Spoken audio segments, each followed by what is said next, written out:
all the participants, all the faculties, learned faculties and dear students who have joined this webinar, that is role of data sciences in studying COVID-19 pandemic, which is organized by the Department of Computer Science in collaboration with IQAC Bethune College.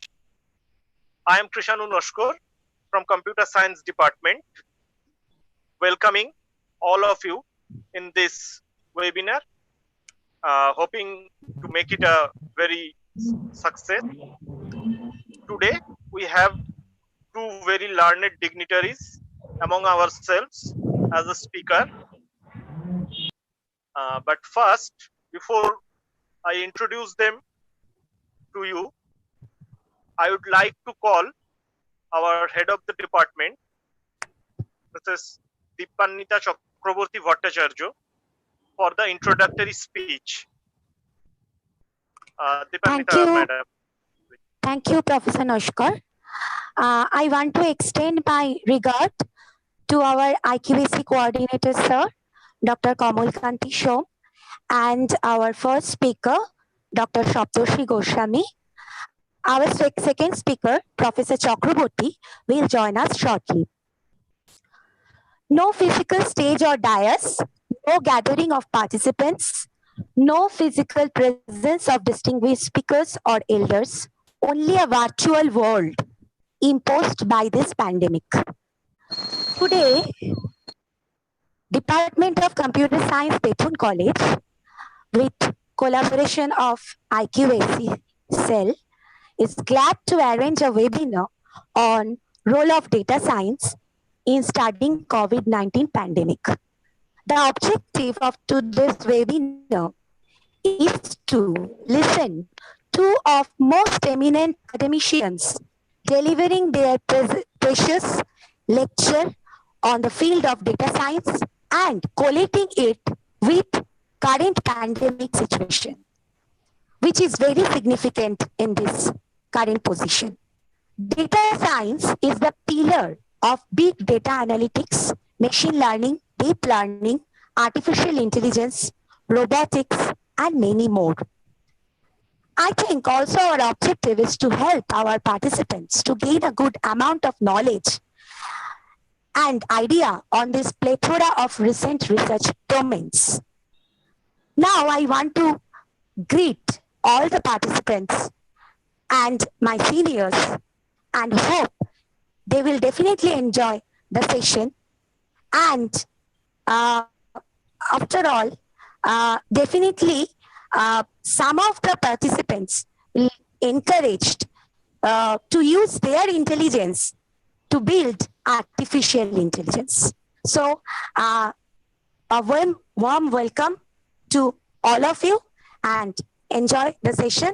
I request Professor Noshkar to conduct this webinar and introduce our speakers. Thank you. Thank you, Professor Bhattacharya. Now, I would like to call our senior most professor, Dr. Kamalkanti Shom, to say a few words on behalf of IQAC. Professor Shom, please.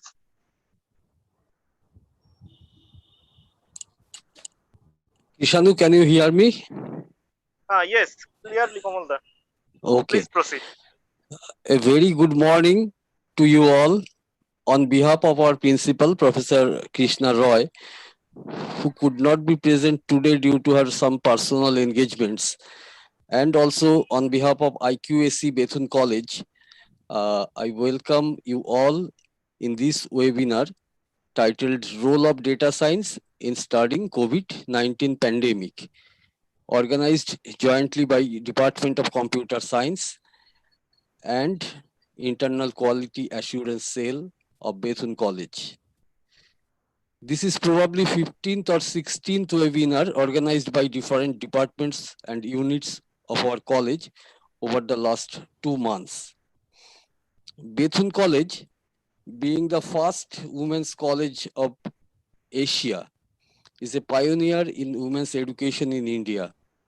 It is among the top 100 colleges in India according to NIRF ranking of Ministry of Human Resource Development, Government of India. In fact, it ranked 88 in NIRF ranking 2019. It is also accredited by NAC with grade A in both first and second cycles. At present, our college offers 17 undergraduate honors courses and 6 postgraduate courses.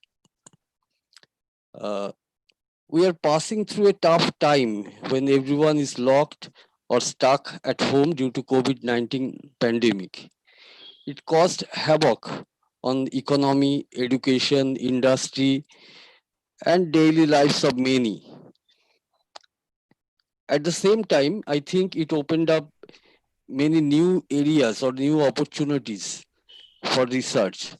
It opened up many new research areas. One of those research areas is the role of data science to combat COVID-19, which is today's topic of discussion.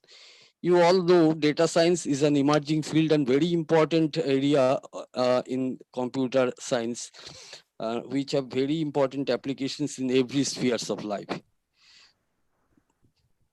Moreover, due to this lockdown, it was possible to arrange so many interesting and illuminating webinars within a very short span of time, which would have been difficult to arrange physically. This is one of the good things of this lockdown, I think. Today we have two distinguished speakers with us. First is Professor Amlan Chakraborty. He is the director of A.K. Chaudhary School of Information Technology, University of Calcutta. He is a very distinguished professor.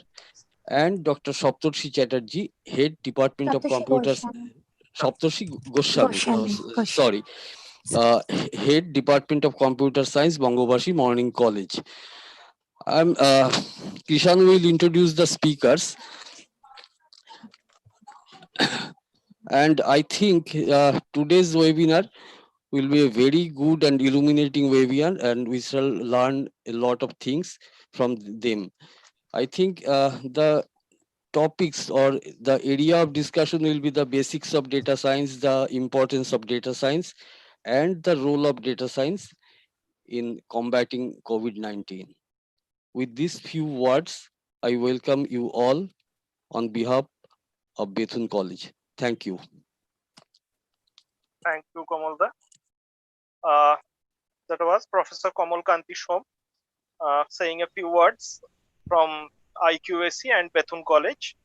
Now, I like to invite Professor Saptarshi Goswami as the first speaker of this morning. But before I welcome him on the dais or the virtual dais, whatever, I would like to say a few words about him to introduce him to all the faculties and the students there. Professor Saptarshi Goswami, head of the Computer Science Department, Bangabasi College. He did his PhD in 2018 from CU on area of feature selection. He has over 16 years of professional expertise, among which over 10 years in big industries like Cognizant, PwC, and also worked as a visiting scientist in Iota Prefectural University. He has authored over 50 plus journal and conference articles and book chapters, and also the executive members of Society for Data Science. He is the meetup ambassador of Open Data Science Conference, ODSC, for Kolkata chapter. He has managed large data warehousing programs and held regular workshops on data science, machine learning, deep learning, etc. And he is the co-principal investigator in domain of renewable energy in a funded project by US Agency of International Development. Today, we are very fortunate that he decided to come here and share his expertise on our talk about the role of data science in COVID-19 pandemic with us. I hope the learned faculties with us today will enjoy the talk, and the students can learn a lot from this talk. Now I invite Professor Saptarshi Goswami to take the virtual dais. Professor Goswami, please.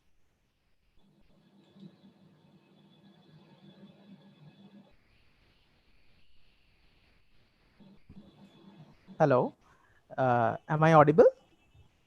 Okay, Yes, sir. I can hear you clearly. Yeah, thank Sure. you. Yeah, thank you, Professor Nosker, for the kind introduction. Thanks to Computer Science Department and IQAC of Bethune College, particularly Professor Shom, as well as your principal, Professor Roy, and Professor Dipanita for organizing this. And organizing on a topic which is very relevant. So as you know, the webinar is divided into two parts. So the first part, where I am going to talk about a quick tour on data science, where I will try to give you some of the foundations, and then Professor Chakraborty will talk about how data science can be applied to some COVID related issues. Okay, uh, so let me share my screen. Okay, so once you see it, I think it should be visible. Yes, Yes, it is visible. visible to me. Yes, it is Yes. visible. Yes, Yeah, yes. thank you. Yes, so the my topic will be divided into four parts. So I'll start with little bit introduction to machine learning. Then I will try to establish a linkage between machine learning and data science. And then I will talk about recommendation system very briefly, as a case study, as an application area of data science. Okay, and then I will also tell you some tips to get started. Okay, that a new person who wants to get started on data science, what should be a roadmap, what should be some of the tips. Okay, so let's start with an example. Let's say a bank wants to find out when a prospective customer comes, whether he's a good customer or a bad customer. Okay, so what I mean by good customer or bad customer is, it is point of view of a loan. Okay, so the bank is going to offer a loan, customers are applying for loan, and you want to classify that whether that customer is going to be a good customer or a bad customer. Okay, so some intuition may be followed. Maybe older people are more credit worthy, possibly people married with kids also may be more credit worthy, females may be more credit worthy. Okay, so some intuition, some domain knowledge from people who are already working in this loan division. Okay, uh, but how do we formalize this intuition in rules, right? So that is one of the objectives. So that is one of the problems that we are going to discuss.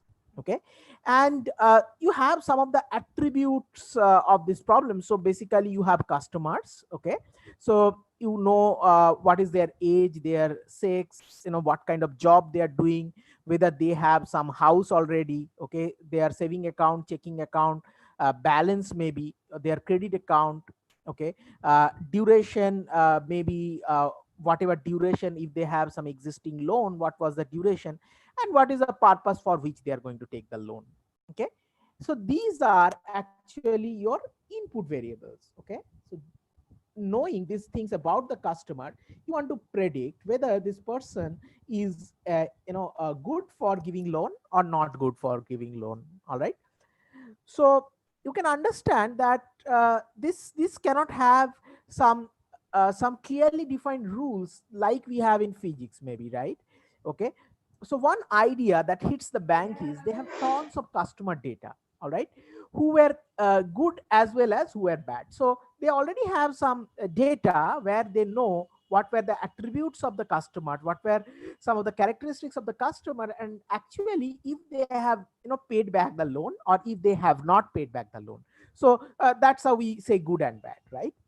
So can we use that, right? So that's one of the motivation.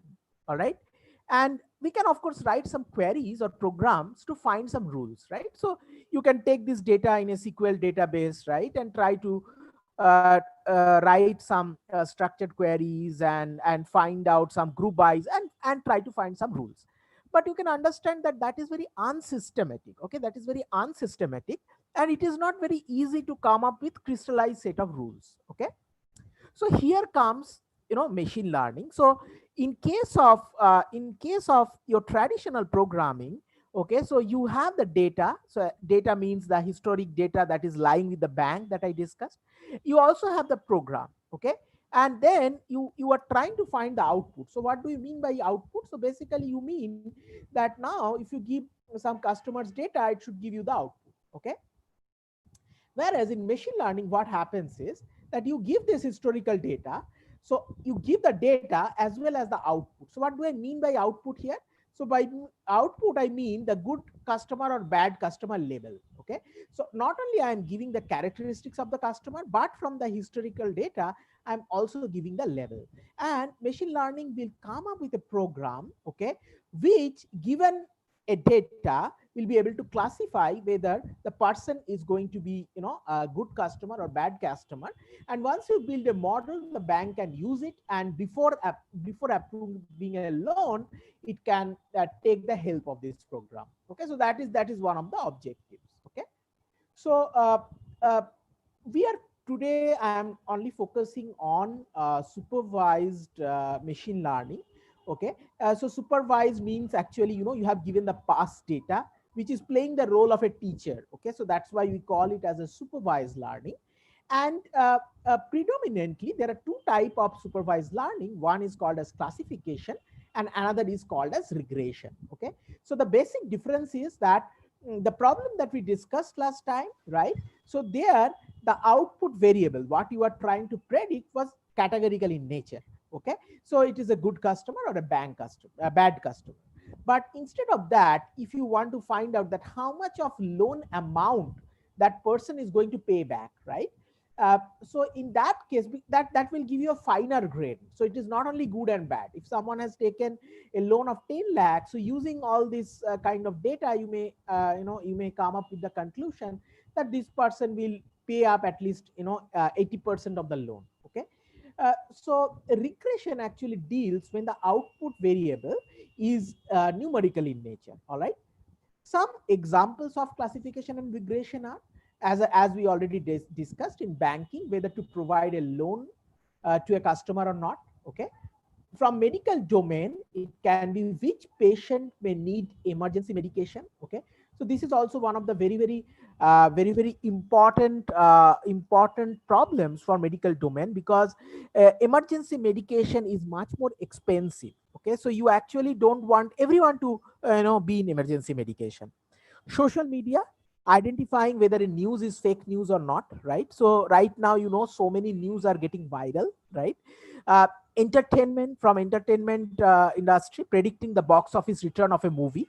Okay, uh, telecom industry, which customer is going to churn means move out. Okay, so you are moving out from Airtel to Jio.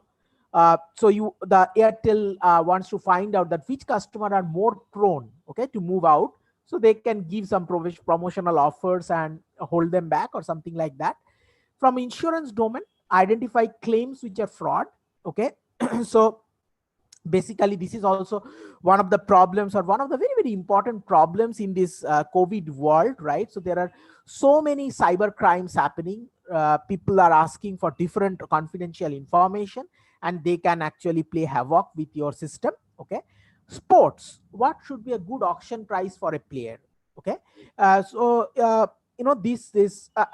discuss about this. And security domain, identifying a network packet as an attack. Okay, so actually this problem, the social media, identifying a news as a fake news, entertainment, okay, then sports and security, these four areas, actually we have done some work. We have some papers in this domain. So if you're interested, you can get that from our Google Scholar profile. Okay, all right. So now we took a scenario where we were focusing on dealing with structured data, right? So data was nicely presented in table. Okay, So what about textual data? So we discussed about a problem already of fake news. So you can understand the news is represented in terms of text, right? So how do I classify on text? It is not numbers, right? Uh, so one of the things that we need to do is I need to convert this text into some kind of numbers. So I will show you one basic scheme. Okay. So where what you do is you try to find out the count of the words. Okay. So so any categorical variable, any time you have kind of a categorical variable, which are words over here, you try to take the counts, right? So that's what you are doing over here. You are looking at the number of words in this particular document. All right. So now you see that you have a numerical vector. Okay. A numerical, the observation has numerical values. All right. Uh, so it simply tells you the count of the word. So if you look at the first document, which has just one sentence, the off word, so game of life, and life is a game of, so off has come twice. So you'll see that, it is the count of off is 2. Similarly, count of game is 2, and da has come 1. So the count is 1. Okay. So this is one of the way of representing. This is called as using term frequency. So words are called as terms, and as you are counting, it is called as term frequency. All right. And if you do it for all the 3 documents that we have, what you first do is you try to find out the distinct words, right? So the distinct words actually constitutes vocabulary. So this you call as the vocabulary. Okay. And for each of the documents, you have one vector representation. Okay. So this has a particular name. If any one of you have worked with text, okay, so this is called as term document matrix. Why it is called as a term document matrix? So you can understand that this is of course a matrix. You have the documents which are rows, and the words of the terms are your columns. Okay. So this was one of the things which was there maybe 20-30 years back, right? And this particular thing is also called as a bag of word model. Okay. So basically, you think that you have the documents, and you take the words one by one and put it in the bag and count it. So as a result, something happens. See, it doesn't actually consider the positions, right? So when you have put in this matrix format, the sense of position or the information of position is lost. Okay. So that is one of the problems. And this doesn't also look at the semantics. Okay. So if you have really some philosophical statements, okay, this will not work really well. Okay. And of course it cannot differentiate between words like river bank and actually a financial bank, or the reptile Python or the programming language Python, right? So these are some of the challenges of bag of word model, and which was actually somewhat solved using word embedding. Okay. So this is a beautiful concept. This came from Google. One of the lead researchers was Mikolov. Okay. So this is all 2013-14 work. Okay. So this is called as word embedding. Okay. So but the meaning of embedding is nothing but you already have a vector representation. Okay. And you are converting that vector representation to some other representation. Okay. So that is one type of embedding. It can also be a categorical variable which you are converting to a vector. Okay. So that is also called as embedding. Okay. So here what you try to find out is, so you are not only interested to find out the syntactic meaning of the word, but you are looking at the semantics. How do you get the semantics? So you think of something as a context. Okay. So basically, you follow the adage that a man is known by the company he keeps, right? So here you also think that a word is known by its surrounding words. Okay. So in that case, those words are called as context words. Okay. So I'm not going into the details of this, but this is one of the very important areas where there is a lot of research happening. Okay. And we are also using it in some cases of sentiment analysis and generating some rules for reviews. Okay. So this is one of the areas you can definitely start your research on. Okay.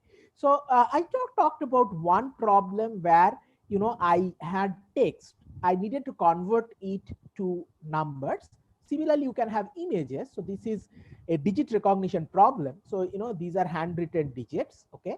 And you want to classify what digit it is, right? So is it a 5 or is it a 0? Okay, so it is again a classification problem. The image is given and you want to put that into certain category, similar to your good and bad example, okay? However, you have an image. So what do you do? Actually, you actually convert this also to a number, right? So you convert it to some kind of matrix, okay? So these may be your intensity values. Individual elements are called as pixels, okay? Which may have values between 0 to 255. Why 3 channels? Because you have red, green, blue for representing the colors, right? And then what you do is you apply some kind of filters. So these filters are nothing but, so some filters can be just detect the edges. So if it applies on here, it can find that it consists of this kind of edges, right? So if you apply this on this particular one, so once you have edges, it is much easier to deal with. You again have a number basically, okay? So these two particular examples that I talked about. So this one, now one of the state of art is called as convolutional neural networks, okay, which is again, as I said, one of the key research areas people are working on. And the text data, one of the key models that people are using is called as recurrent neural networks, okay? Also, some variation of recurrent neural networks are long short-term memory called as LSTM and gated recurrent unit or GRU, okay? And then there are also some other extensions that has happened on them, okay? All right. So now having some idea about machine learning, that we understood, we saw a problem that why machine learning is required. So machine learning is not required when you are trying to calculate interest rate of an account, right? Because you know the rule.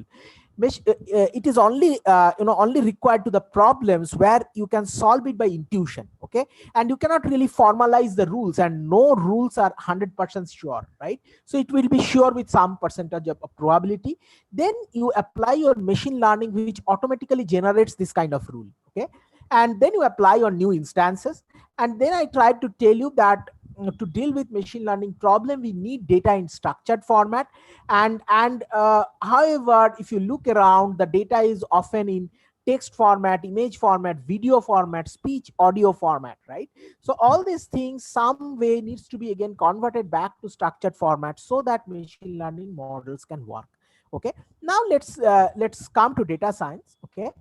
And where machine learning is concentrated on models and optimization of the models, data science actually encompasses many things, okay? So first of all, you convert the business problem to a data problem. So actually the machine learning problem that I took, I tried to give you a data science flavor only, that you actually are thinking from. So you are not typically starting from a data that is given to you, but you know that actually what is the problem the bank is trying to solve. And finally, you want to give them some insights back, right? That these customers will work, these customers will not work. Some additional insights may be that some customers are kind of tricky means that they are somewhere borderline. So if the bank stops almost giving loan to all these borderline customers, the bank will lose business heavily. So some kind of decision that you can take is that you can keep a close visual on these customers, right? So are they changing jobs, are they changing cities, or you follow them up more, right? So something of that sort. So you start with converting the business problem into a data problem. You collect some data from the source, though that can be source company, that can be source system. Then you do exploratory data analysis and visualization, okay?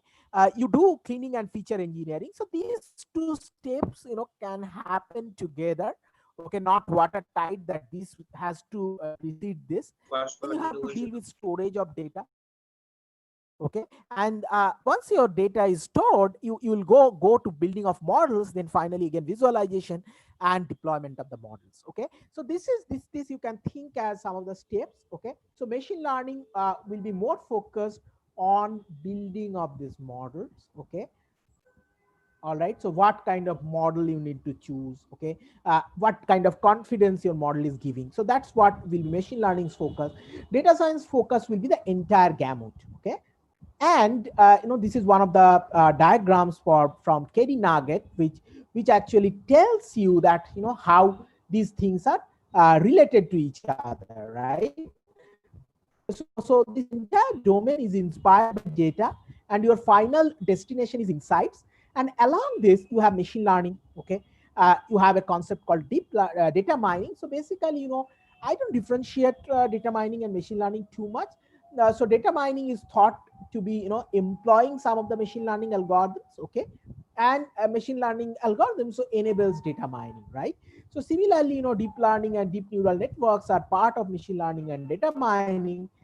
Artificial intelligence or machine intelligence actually is a much higher or much bigger superset. So there may be many tasks which doesn't come under machine learning, right? So you are trying to find an autonomous car, okay, or you are trying to do a machine translation from one language to another language, right? So those comes more in the purview of AI than right now even reinforcement learning. Okay, so all these things like reinforcement learning, one of the examples is enabling a program to play games intelligently as a human being. Okay, so these all comes under the purview of artificial intelligence. And of course, you have on the way analytics, you have business intelligence, you have the use of statistics, and you also have the use of data visualization. Okay, and I talked about storing of data, if you remember, in the previous step. Okay, so that's where you think about the data storage architecture, where you talk about big data. But the hype big data used to be 4 or 5 years back. uh, it is not a hype anymore, right? So we have accepted it as a part of our life, right? So all deep learning problems that we deal with are actually big data problems, right? So you have sometimes terabytes of data, and they are generating very quickly, and you also need to take a decision at real time, right? So these are at a high level the components. Okay, so now who is a data scientist, and what is the role of a data scientist? So I don't have a slide for this, but the most used definition is that a data scientist is someone who knows more computer science than a statistician. Okay, more statistics. So the amount of computer science a statistician knows, a data scientist knows more computer science things than the statistician, and he knows more statistics than a typical computer science person will know statistics. Okay, so that's a definition, or that's a crude definition of data science. Okay, another definition that comes to my mind is that a data scientist is one who tells stories with data. Okay, so this is one like definition or one understanding which is very favorite of mine. Okay, so this is also called as data journalism, right? So I don't know if you know about this. So this is not a very graphy or jazzy visualization. Okay, so this was hand like this diagram that you see was actually drawn in hand, because it is from 1854, right? You don't have any fancy, you didn't have computer at that point of time. So forget about data visualization through softwares, right? And this is a very famous example. So this is a map of London. Okay, and basically one person, he was a doctor, name was John Snow, who wanted to find out, or wanted to visualize the death of human beings through cholera. Okay, and what they did is that to represent the deaths, you see these black piles. Okay, so these black piles actually indicate deaths. Okay, all right. So it and it turned out that the piles are more higher along the broad street. Okay, particular street you see, right? And not only that, it is centered more around the palm. Okay, so this gives him some intuition. And actually, in the world of 1850s, they thought that cholera was spread by air. Okay, it was, they didn't know that actually cholera spreads to water. Okay, so the germs were not yet understood, and people were not aware of this. So Snow did some data journalists often do now. He mapped the cases. The map essentially represented each death as a bar, as I said, and you can see them in the image that we discussed. Okay, so it became apparent that the cases are clustered around the palm. Okay, in Broad Street, so which has now in the current name is Broadwick Street. Okay, so you can see that in spite of not knowing the domain, so not knowing the domain so much, a simple data visualization pattern or a simple data visualization reveals so much about the problem, right? So here is another example, maybe not that blowing away example like the one I discussed. So this is about California wildfire. Okay, and you know right now that it is a very big problem. All right, and can you see some patterns? So these are scattered plots. Okay, so you have one side average temperature, and other side you have the precipitation or maybe the humidity. Okay, and the years 1895 to 1999 are represented by the sky kind of circle, and then these are 2000 to 2017 are represented by this black circle. All right, and you see one of the observation that you see is that uh, the pattern of these sky blue circles are quite different from these black circles, right? So the average temperature has increased. Okay, and you see that it is more on the drier side. Okay, so there was some pattern already, and there is also another beautiful visualization which follows it up, which I didn't have in this presentation, is that how in different areas of California, okay, how urbanization has penetrated the different forestries or different vegetation areas. Okay, all right, so it is another time for some entertainment, as I say. So this is a visualization on movies of Nicolas Cage. Okay, so you are again having two dimensions. One is your Rotten Tomato score, and another is your domestic box office, right? And you can understand that when your Rotten Tomato score is very high, and your domestic box office is also very high. So this is the kind of movie that you try to find out, and maybe Rotten Tomato score is kind of popular score, where it is the rating is somewhere in between, but your domestic box office is high. Maybe it is kind of a critics movie or something like that. Okay, but what I'm trying to tell you is that giving you the numbers of these movies would not have revealed this kind of patterns, isn't it?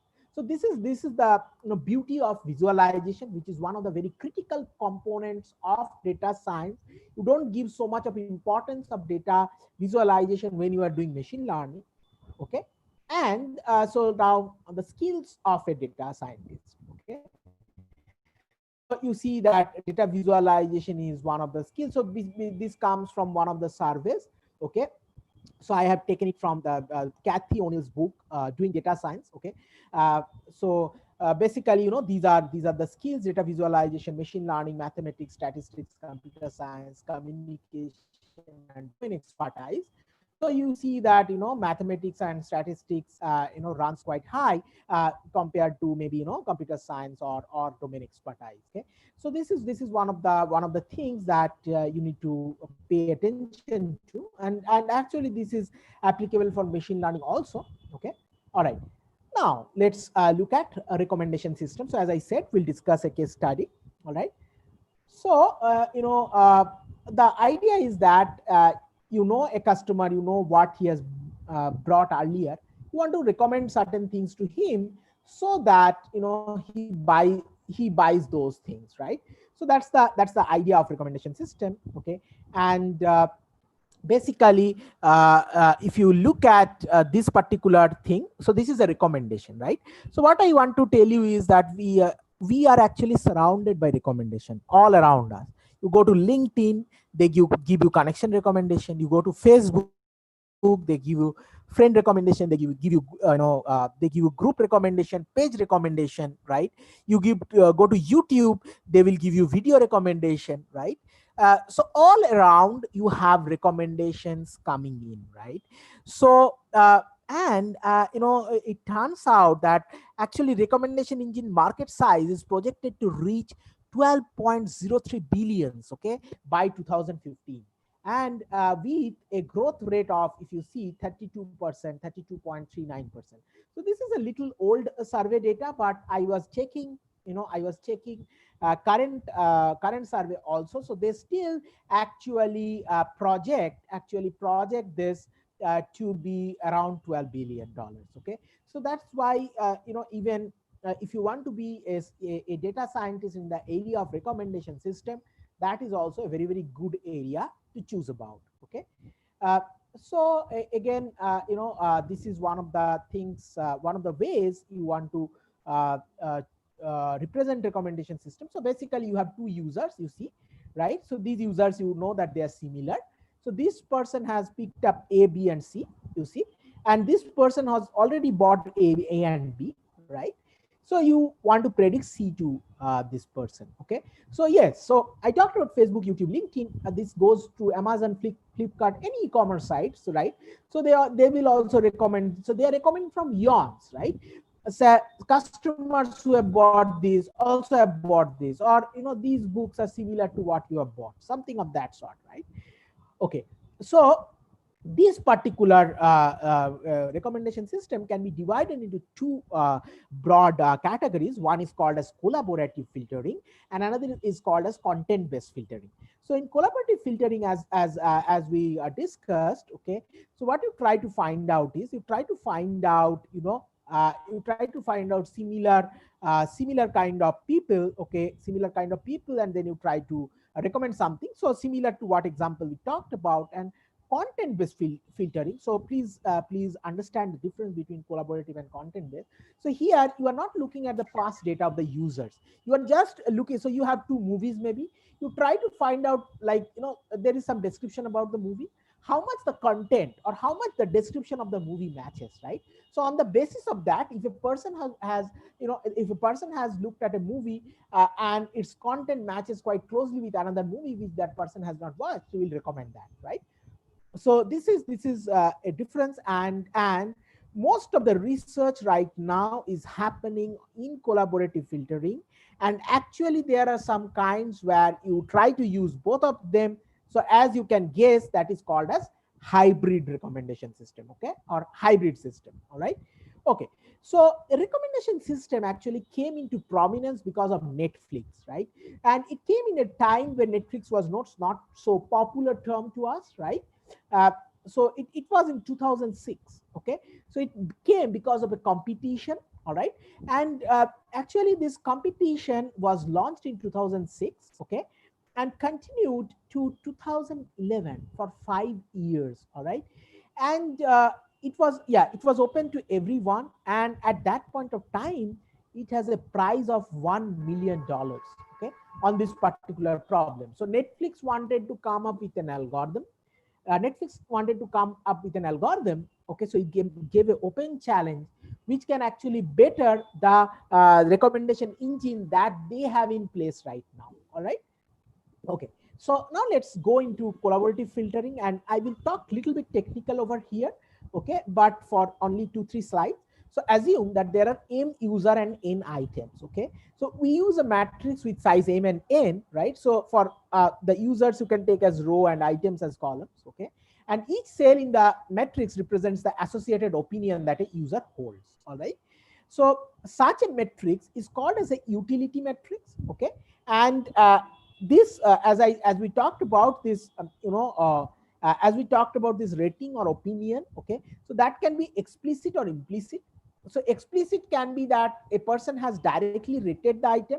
The later on is kind of a proxy, so you see whether the user has liked it or whether he has clicked it or actually has zoomed it or visited that particular product. Okay, so when we don't have data like explicit rating. Okay, So one of the problems that recommendation system has is this huge size of the matrix, right? So you have a lot of users, you have a lot of items. So think of just movies, right? So there are so many movies, right? There are so many users. So if you want to come up with a matrix, this will be very, very high. And not only that, one of the characteristics will be that this matrix will be very, very sparse. It will not be a dense matrix, because even if the library has maybe 50,000 movies, you have maximum watch maybe 50, 100, 150. So rest of the cells will be zeros for that particular user, and that is true for all other users, right? Okay. So now even collaborative filters is like can be divided into a user based and item based. Okay. And don't confuse between content based and item based. Okay. When we are talking about content based, that was also item based, but we are just looking at the description of the item. Here what you are doing is you are treating the items also as vectors, and you are seeing that the item vectors consisting of ratings of the different users. So from that perspective you try to find the similarity. Okay. uh, so this is user based and item based. In user based, you try to find who is the similar user, and you try to predict you see items which similar users have taken but this user has not taken. So this is user based collaborative filtering. And in item based, you try to find out which item, so this user has already taken this item, you try to find out which items are similar and you try to recommend them to this user. Okay. All right. So how is so one of the thing that we want now need to understand is that how do we measure similarity between kind of two items or two users, right? So one of the things that we can always do is we can use this Pearson correlation. We can calculate the Pearson correlation of two users, right? Rating of two users, right? So you know that Pearson correlation has a value between -1 to +1. So if you have a high value, that then you know that these users are more similar to the user that you are trying to find out or working on, right? Here we are given a problem where you want to find out. So these are the users and these are the items. So there are 6 items and 5 users, and there are some question marks, right? So maybe you want to find out this rating, okay, as an example, and this rating as an example. Okay. And what you have already done is okay, you have found a mean rating. It is just mean of this average, mean of this mean of these rows. And this is actually the cosine similarity. So you can also use the Pearson index. So basically, forget about how this is calculated. Just concentrate on that this gives a value of this gives a numerical value, and this numerical value, if it is high, that means that these users are similar. All right. So you may be baffled at this value of 1. Okay, so this is 1 because correlation with a user with himself is always 1. So I will ignore this.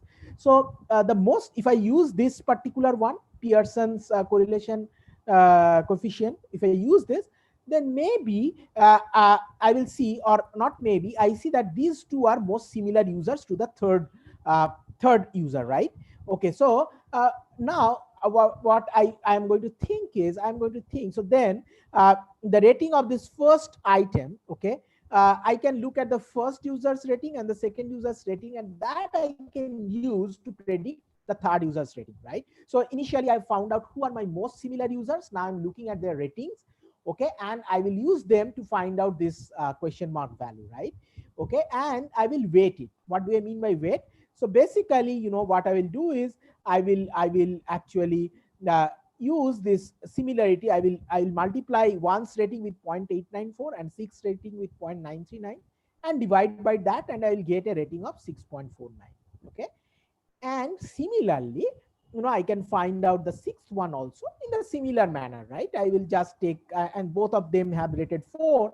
So you can understand trivially that average will also be 4. Okay. So this is how you can find. So this is the problem of recommendation system, that if a person has not, if the person has not rated a particular item or has not seen a movie, you will try to find out what would be its rating. So if it is beyond a certain rating, then you will recommend that movie to him. Okay. So at a very crude level, I tried to give you this understanding. Okay. Now coming to the last section where I will try to give you some tips of how to get started in data science. Okay. All right. So some of the common mistakes we do. So this is a wrong roadmap. So as I told that mathematics and statistics is one of the very important things for learning machine learning, okay, or data science.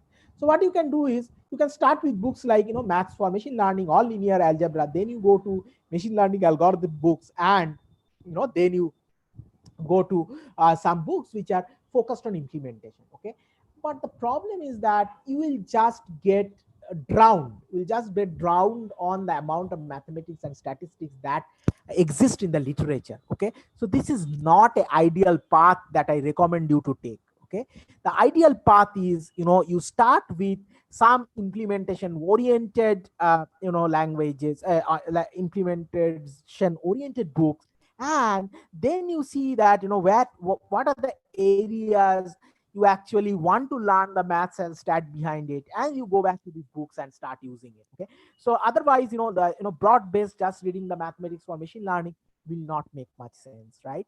All right.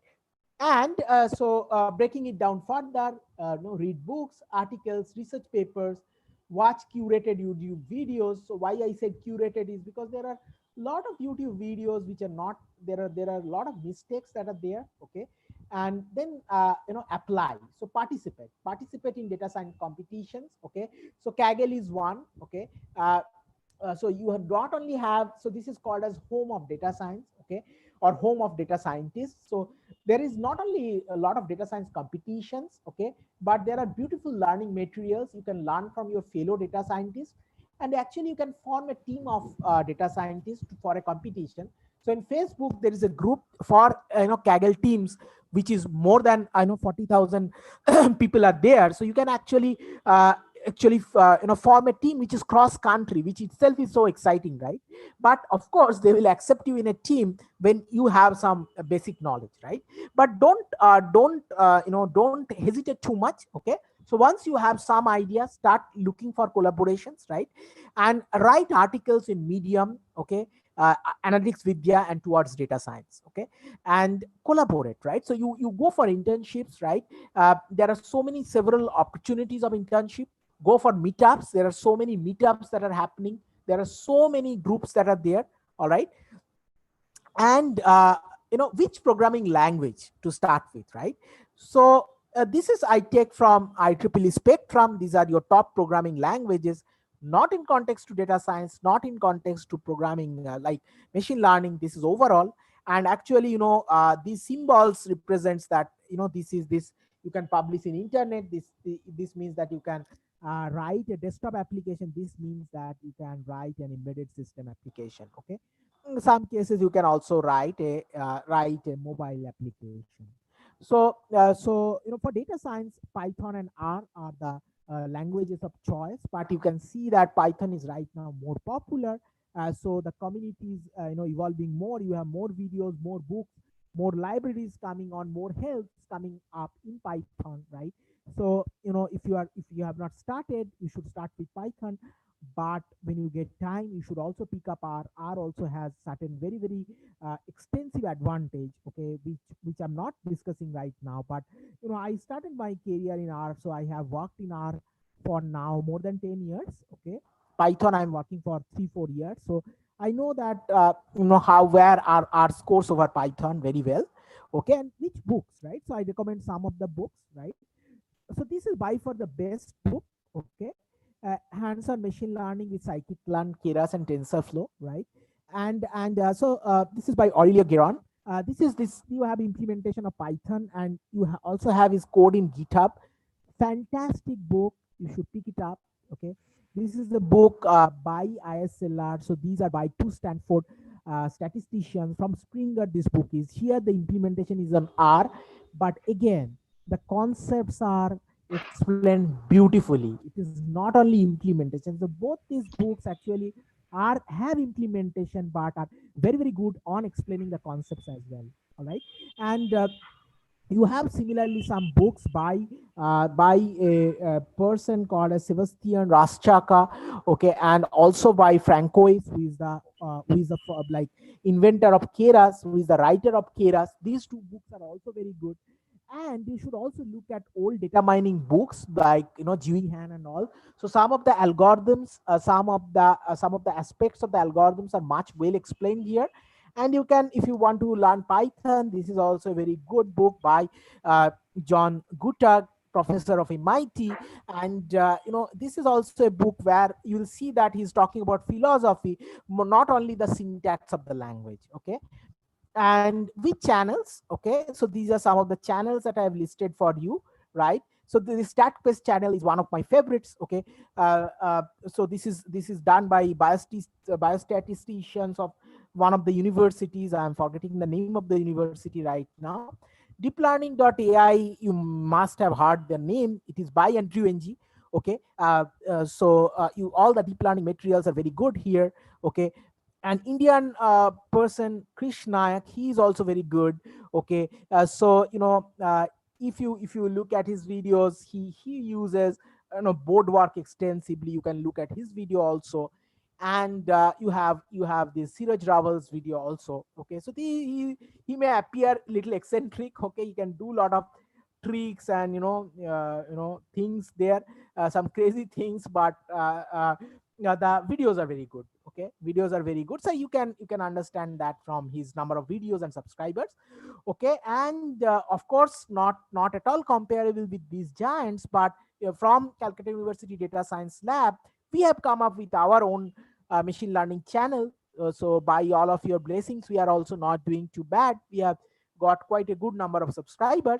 And we have also, you see, more than 90 videos now on machine learning and the areas of neural network and different concepts of statistics. So I highly recommend you look at these channels. One of the thing of using our channel is, of course, you can get in touch with us where the code is not running or you are facing some issue. Okay, so do visit our channel. All right, so that brings us to the end of my presentation. Okay, so thanks for listening to it. And if you have questions, or if the organizers have time for taking questions, I would love to take it uh, now, or whatever they choose. Like, thanks once again to the organizers, the computer science department, the IQAC team, the college leadership, principal ma'am. Okay, and also the participants who showed their interest and joined the session. Okay,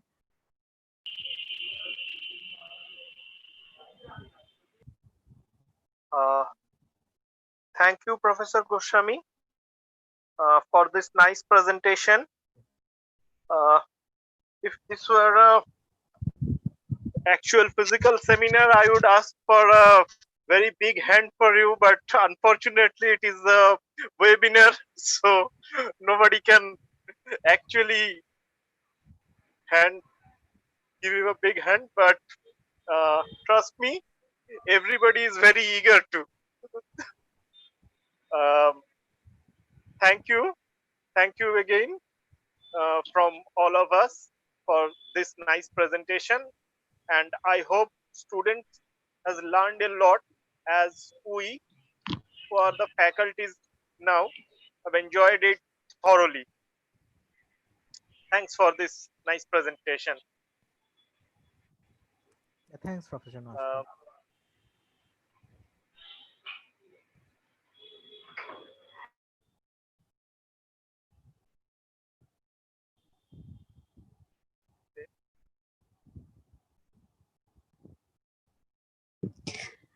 Uh, okay, I so think I think we will arrange the Q&A session after the lecture, after the delivery of Professor Chakraborty. uh, Sure. Professor Chakraborty, sure. Uh,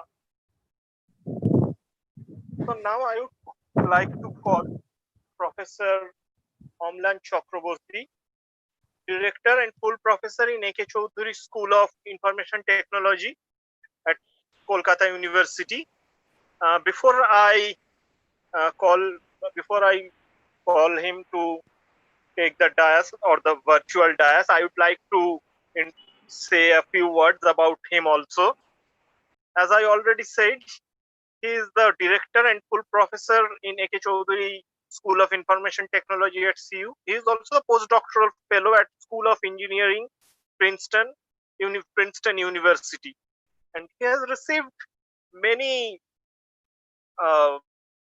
many awards and fellowship, among which there is DST Boycast Fellowship Award in Engineering Sciences in the year 2011, and also Indian National Science Academy Visiting Faculty Fellowship Award that was on 2014. And then there is JSPS Invitation Research Award on 2016 and Erasmus Mundus Headers Award 2017 and Hermite Visiting Professorship from Cambridge University 2018, and last but not the least, Shikha Ratna Award from our very own Government of West Bengal on 2018. He is the senior member of IEEE ACM, and he has more than 150 research papers on various journals and conference, and has over 12 PhD students under him. He is also the associate editor of Elsevier Journals of Computer and Electrical Engineering and guest editor of Springer Journal on Applied Sciences. We are very fortunate today that he was ready to give his precious time for this seminar of us. Now I would request him to take the virtual dais. Professor Chakraborty, please. Thank you, Professor Noshkor, for this brief introduction, and thanks for organizing this webinar on a very interesting concepts, which is basically focusing on data science. And I thank the Department of Computer Science of Bethune College and the IQAC cell. And also I was listening to the lecture of Saptoshi, and I think it was a very interesting lecture and very useful lecture for the students and the faculty members. So I will be starting my presentation, and the title I have set up for my presentation is Role of Data Science in Handling COVID-19 Challenges. So I hope I am audible and my screen is visible, right?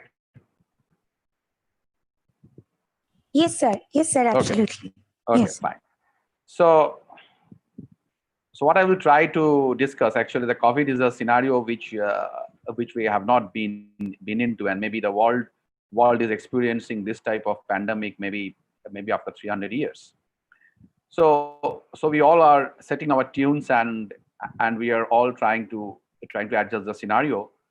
And obviously the data science is also teaming up and shaping up in a new way to understand this epidemic model, which is being which can be used to analyze the spread or analyze the various effects of the disease, right? And that's why the epidemic theory is so important. And obviously what I will touch upon is some of the epidemic theories which are in practice. And so there are a lot of people are working in the epidemic theory, and I will try to just highlight some of the basics, though there are a lot of variations of these theories are actually in practice by the different scientific groups to interpret the effect or aftermath of COVID-19.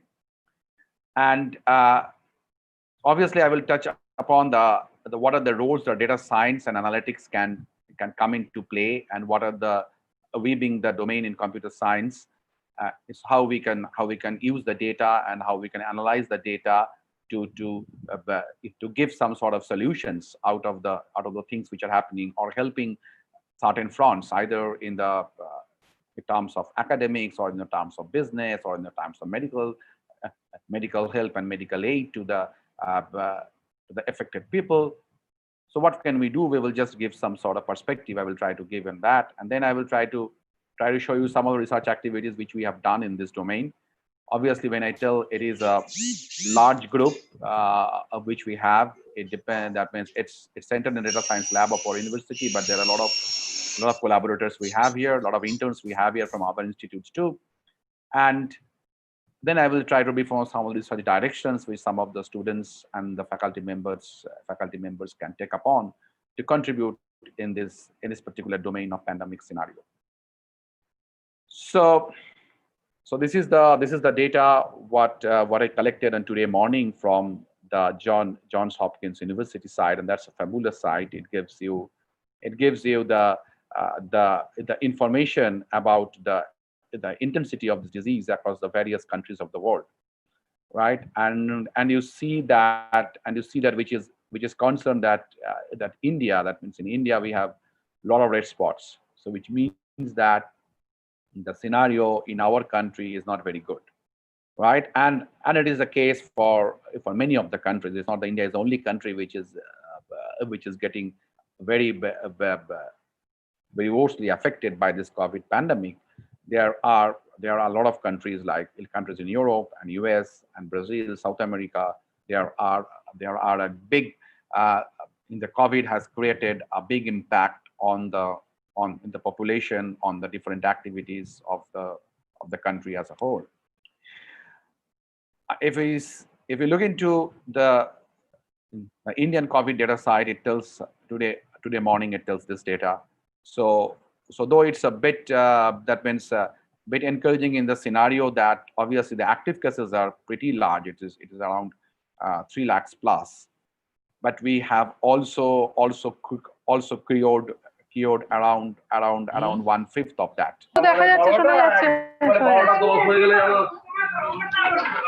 আরে বাপি ছিল না, ও এখানে লাল লাল লাল লাল করছিল তখন ফোনে। Can you just please switch off your mute your microphone. Okay. So if you look into this scenario, what is happening in India, obviously it is encouraging in one sense that we have a death ratio which is pretty small, right? And that is a bit encouraging to us. I mean, it is around 5% or 4 to 5% the death rate. But still, as India is a large country, that means if we have the active cases getting close tuned to at least the 50% of our population is active, then you can imagine what type of scenario in terms of deaths will happen. So it is not that we should be very fine with the data, but this data is obviously a bit of concern to all of us. So these are some simple analytics which are predominantly found out in many of the prominent websites, which are WHO, CDC, North American sites, and Johns Hopkins and other prominent international data sites, right? And you see that so this is one of the most common analytics which are being worked out for understanding the spread of this disease. So how much population gets affected, right? What is the ratio of the deaths and recovered from the disease? What are the number of confirmed infected cases, right? And that is a holistic way. And then again, date-wise, we can analyze so that we can see what is the growth curve of this particular disease. And as we know that the world has a different demography, different population, different times of distribution of population spatially, right? So what I need to highlight here is that this is one which gives you a temporal data, which tells you across the time how the data varies, right? And this is something which gives you a spatial data in the sense that how this data varies with the different regions of our world, right? And so we can very simply we can fragment the data in terms of the countries, and that's what is the spatio-temporal view or spatio-temporal analysis of the pandemic data in the present scenario of COVID-19. So that's why it is so important that we have to have the data coming from various spatial domains across various temporal timelines, and we need to analyze, because it is not it might not be similar the way the disease spread, the infection spreads, or the death rate and recovered rate, which is in US, compared to Bangladesh, or compared to India, or compared to into Saudi Arabia, or something like that. So we have to analyze the data in a fragmented spatial form. Now, if we just look back to the history, obviously these pandemic scenarios are not in the past only due to COVID. There were a lot of pandemic scenarios happened during that time, and might be your data analytics was not so strong in that point of time, and so people didn't have much knowledge out of the pandemic. But obviously there is some knowledge existing, because there were some scientists who has studied on that particular point of time also, and that's what comes of the epidemic study of a disease. Okay, epidemic study of a disease to understand the different parameters, right? Some parameters are disease parameters, and some parameters are societal parameters, how it affects the society, right? And that's the fundamental thing we all want to do once we get some sort of data for a particular epidemic scenario. So some of the interesting data which can help us to so this data and the inference we generate from the data, okay, will help us to take certain decisions or certain actions, right? So what are the things that means you can see what are the data we try to churn out from this type of epidemic analysis, like average age of infection. So what is the age bandwidth, or what is the age bucket which gets maximally hit, okay, due to this pandemic? Because that means that we have to give more protection to that particular people belonging to that age group, or we have to give more type of support to the people in that age group. So epidemic levels. Epidemic level means there are different thresholds in epidemic. Okay, it depends. That means depends on the growth rate of the epidemic, and also the values it attains at different points of time. So that actually gives you the whether the epidemic is a very serious epidemic, or the epidemic is some sort of which can die out within a small amount of time. Though COVID is not like that, right? Many epidemics were there which were very short-lived, right? And it doesn't influence much of the individuals. And there are certain factors called infection rate and all these things, which actually also defines the impact of the epidemic in a given population. Sub-community is a network which actually tries to understand whether this particular so community is something which defines a particular group of people. Okay, it may be a community in terms of some spatial location, or maybe community in terms of some sort of behavioral patterns, right? So we can find different communities in our populations, right? And a network defines a sort of flow. So the understanding the communities which are where we find that infection has taken up, and then whether we try to find out that the flow is mostly within the community, because mostly we try to assume that the people within a community interacts more. So whether that is limited within a community, or that also spreads from one community to another community also, right? And in the present scenario of this COVID, we cannot actually classify COVID in one particular community. We can see that the different communities of the population is actually getting affected. So there is a community spread in the case of COVID. I don't know whether it is being scientifically validated in our country or not, but the common perception is that there is a both inter-community and intra-community spread which has been happened. Okay, critical community size. So critical community size means that what is this is also some sort of impact parameter of your epidemic. That means what is the amount of individual which has get affected. So if it is a below a critical value, then we tell that it is a very controlled. That means we don't have to bother much about that, right? And but it is above a particular value. Obviously, we will appreciate, or we have to apprehend that it is going to be a very serious. So vaccination is something what is called like immunity development. So there's a term called herd immunity. Okay, that means what is the number of people we have to make immune. Okay, so that the disease spread is not phenomenal or within our controllable parameters, or is very less. So that's also a sort of study we need to do, so that we can prepare the support system, right, in terms of vaccination of a population which is being affected by this epidemic.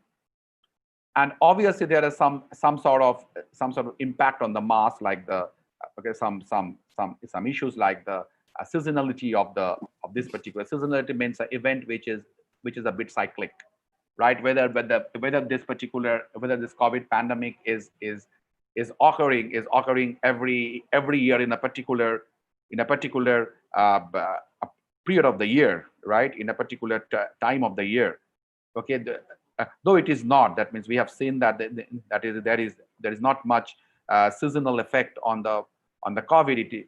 It doesn't that it takes a peak in particular period of the year, and it again goes down in another period of the year, and it again picks up in the next year in that particular period. We haven't seen the scenario. Again, the answer is also that we haven't got a full data. Also, we haven't got a data of some n number of years, so that we can actually that means term this as seasonal, right? So underreporting is some of the social issues which we know that people are in a stigma. People don't want to reveal that they are being affected, and so underreporting cases will actually generate a sort of spar in your data of infected, because what happened that there were people who were infected, but it was not, the data was not collected. So once you collect the data, you will see there is a spar in the data, or there is a huge spike in the data. And obviously targeted prevention means you can do it in the community wise. You can, if you have a community study, you can do it in the targeted prevention. You can target a particular community, and you can take some special precautions to see that, okay, this is the community where the infection is going on. Like there are discussions of whether the slum community is worst affected, or the people who are staying in the high rises are worst affected. So you have to have different types of prevention plan, because the scenarios in the slum and scenarios in the high rise buildings are different. So you have to take a different type of preventive measures depending on the different type of communities, and also based on the and also we can have the groups based on the age. So we also have to think that whether the children can go to the school, or the adults can go to the universities. What will be our preventive policy, right? And obviously for the COVID-19, the big question is time to extinction, right? And this is different types of predictions are going on. So there is something called the curve gets flattened, and then we have an exponential decay in the curve. But so those are the things which is for the general pandemic, general epidemic modeling.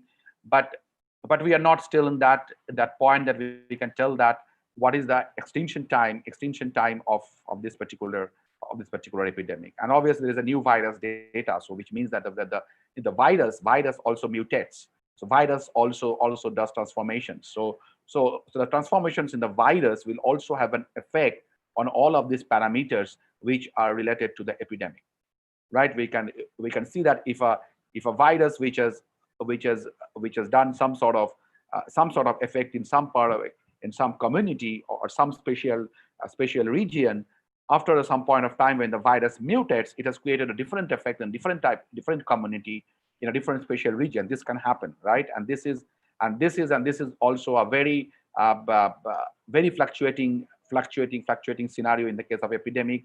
And in terms of COVID, people have also reported that, yeah, there are some changes in the strains of the virus which are in the different parts of the world, right? And this is also making the COVID a far more challenging affair than what we thought. So there are certain very very textbook stuff what we have to understand when we try to analyze this analyze this epidemic data in terms of some models, right? So the first of all is a reproduction number, which tells you that what is the average number of secondary infection one infected person can generate. So the thing is that means so one infection can probably infect, one person infected can probably infect maybe 2%, maybe 3%, maybe 5%, right? So accordingly, your R0 will be set up, and this is one of the factor which we have to study for a particular epidemic, right?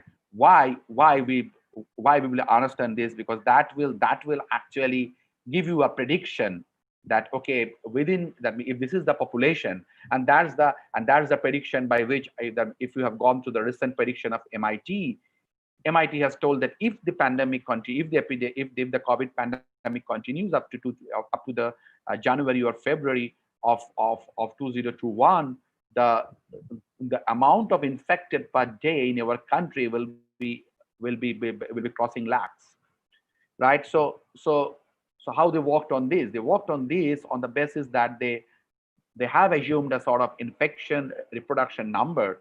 So if your infected person, if your infected person grows up and up, and then each infected person can actually infect this to the other persons, and there is a reproduction number by which you can actually find the way it grows up, right? And that's the way the prediction works out.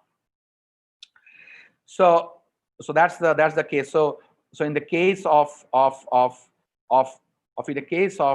measles, okay, measles, that means this is an established fact. The case of measles is also very so the infectious disease. So now we come to a very basic fundamental concept that what is an infectious disease.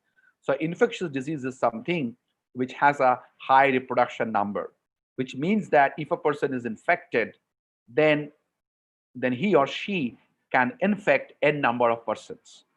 Okay, obviously that needs to be scientifically analyzed, medically substantiated, but provided it has been done, okay, we can take this, right? And that is the in case of a measles we have found it is a 15. Okay, that's a good count, right? But we have the vaccines of the measles and all these things. So nowadays the infection is not so high. But this was the data when measles were very phenomenon in many parts of the world. Though we have an R0, but normally we take an effective reproduction number, which is a factor of R0, not R0 actually, right? Because this actually takes a lot of variations based on the some sort of population and some sort of history of the population in a particular region. So maybe the X factor of the country US or in India may be different. Maybe in India region-wise X may be different. So though we have a gross reproduction number, but the effective reproduction number, the gross reproduction number is a maximum value. So the effective reproduction number is a some percentage of this particular gross reproduction number, and this X we use to tune the so we that as Saptarshi rightly discussed in machine learning. So in machine learning we know there is some sort of training factor. So more and more parameters we involve, more and more it is a good for us to train the parameters based on the data, right? So that is one of the way we try to introduce a particular parameter, which is x multiplied by R0, and that gives the effective reproduction number. There is something which is very well spoken about, which is called herd immunity. Okay, it is not HARD. People gets mistakenly tell it's a herd immunity. It's not HARD. It is the herd. It means a community. Okay, it means a community immunity threshold, right? So this is actually dependent on the value of your R. So if your value of your R is very low, then you will see that your herd immunity percentage is also low.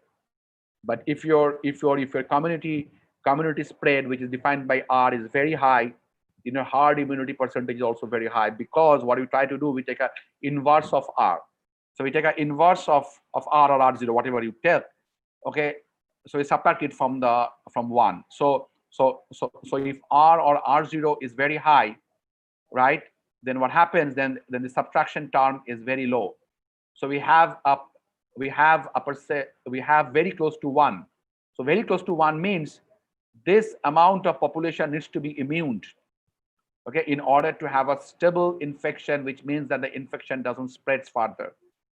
So if you take a population as say 1 crore in our country, so if your R0 is very high, we can lead to something like maybe 80 lakhs or maybe 90 lakhs, maybe because this value may be 0.9 or 0.8. So that amount of percent, that number of percent needs to be vaccinated, right? And vis-a-vis when your R0 is pretty low, okay, when R0 is pretty low, then this part, the subtraction part, is pretty high, right? And so when it gets subtracted from 1, the actual value is very low.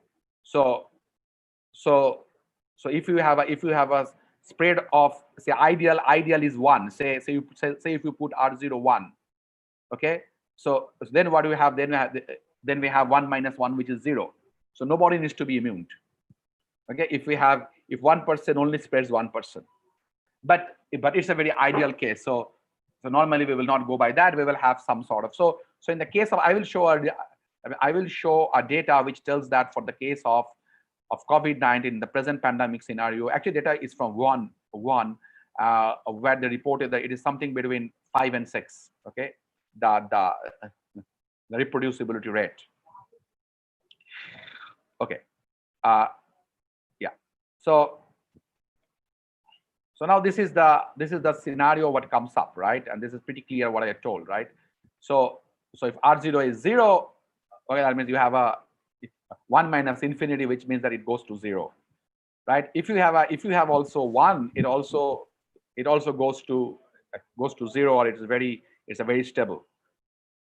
But it grows and grows, and that's the way the disease spreads. See, if we have a R02, so 1 infects 2, and each of them infects 2. So the way it spreads, it's a with time.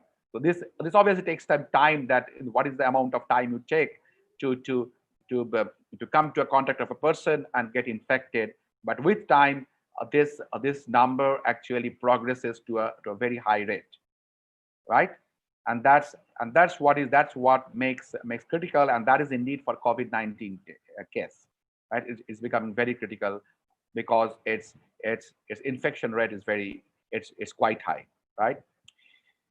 So this is, okay, as I told, this is a data, right, which has been estimated on the data and published in this particular PLOS journal, where they've estimated this data for the 11th of January 2020 in the Wuhan, where they have seen that the max and mean of this R0 is between 6 and 3.5, but normally it keeps around 5, and it also shoots up very close to 6 in some with time. So you see, with time, this actually shooting up, right? And that is why we tell that the disease is spreading.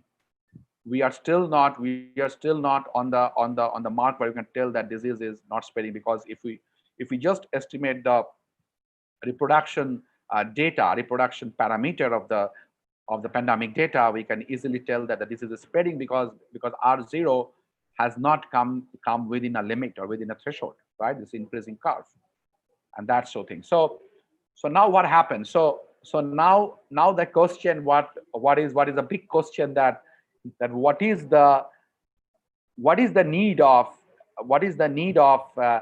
okay, the lockdown, right? This is a predominant question which has been asked. So the need of lockdown is just to forcibly reduce the value of R0, right? If the value of R0 is reduced, your number of infected persons within a point of time will reduce, because R0 means you are containing a particular person not to interact with anybody. So if you are not interacting with anybody, if you are an infected person, your disease doesn't get spread. So though your potential R0 may be very high, but your effective R0 gets highly reduced, right? And that's what makes your infectious count controlled. So that's the way we do that. And also social distancing, right?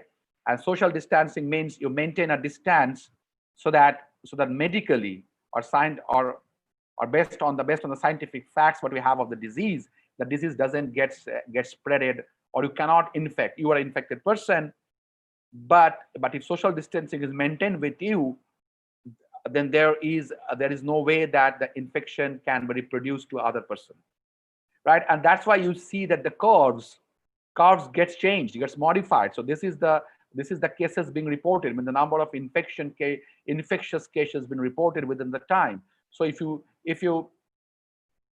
actually don't do anything, your peak will be pretty high. But if you do social distancing, if you do lockdown, if you forcibly do social distancing using lockdown, then your curve will be pretty that means it will be a bit flattened, and then there will be peaks, because you cannot go on lockdown for a infinite amount of time. So you have to have again lockdown, and it again goes up a bit.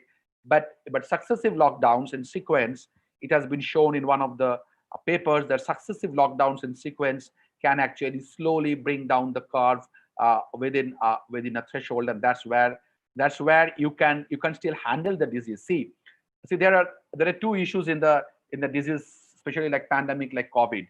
One is that okay, whether you can really stop the disease.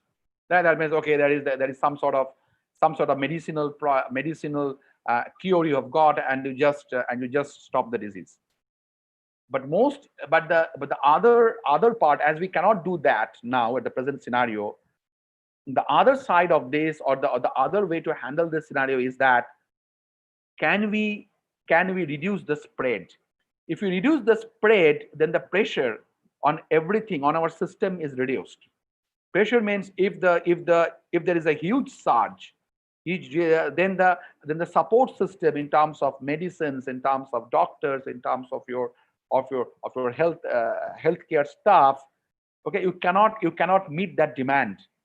Okay, you cannot meet that demand, and then it is completely out of control.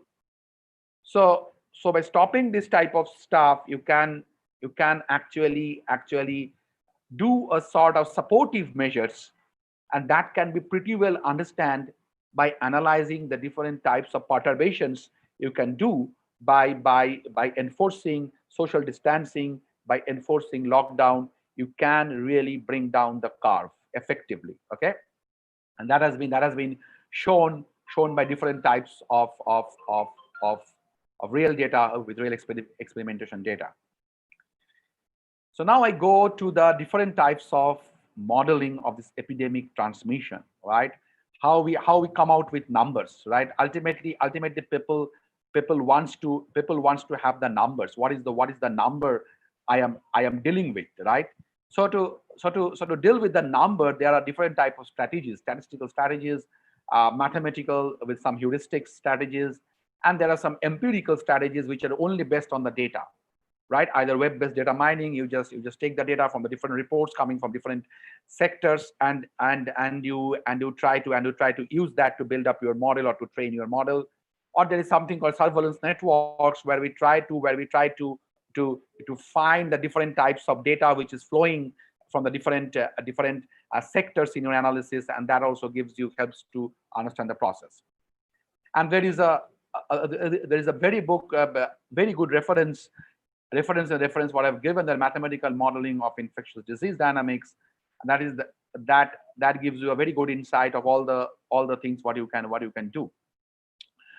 But what I will try to discuss here are the models which are very commonly used here, and those are basically starts from the SIR model, which is a sort of mathematical model which works with a derivative function, and how we have modified that fundamental model. That model was a history. That means it was pretty long ago that model started. But I will show that that fundamental model still works out with some sort of perturbations in the present scenarios, and people have worked with that model very effectively and have found out good results. So the model what I'm trying to propose is of 1927. See, it is almost 100 years ago, and this is the fundamental model which you have to understand. Provided you understand the model, the advanced models which are based on this can be pretty well understood, right? So this is a model which called the S, I, and R.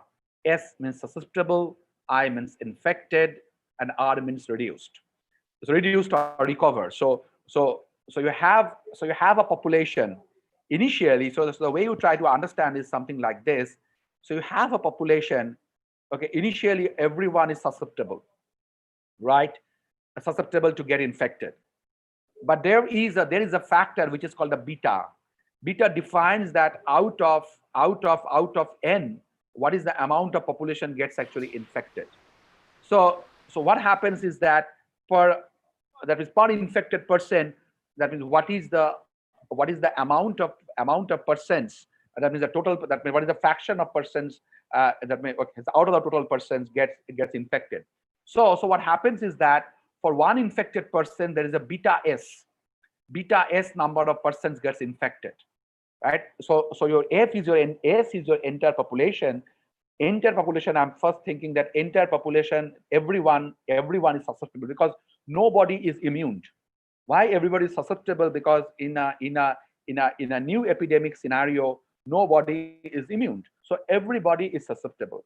So if everybody is susceptible, then one infected person can actually infect beta. Okay, beta persons out of the S, beta fraction out of the S.